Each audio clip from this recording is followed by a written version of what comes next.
داڑھی کا رکھنا یہ تمام انبیاء علیہم السلام کی سنت ہے۔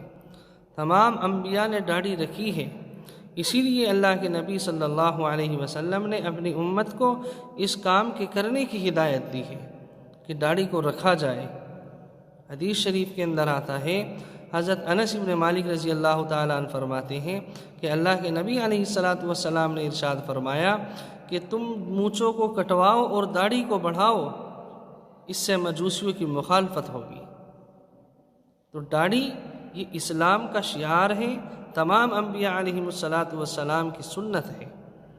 اب داڑھی آپ کو کتنی رکھنی ہے؟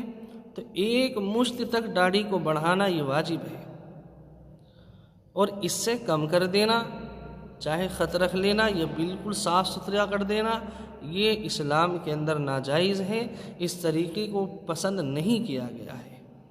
اللہ کے نبی علیہ السلام اور تمام انبیاء علیہ السلام کی سنت کے ساتھ یہ کھلواڑ ہے، اور اسلام کے شعار کے ساتھ بھی یہ کھلواڑ ہے۔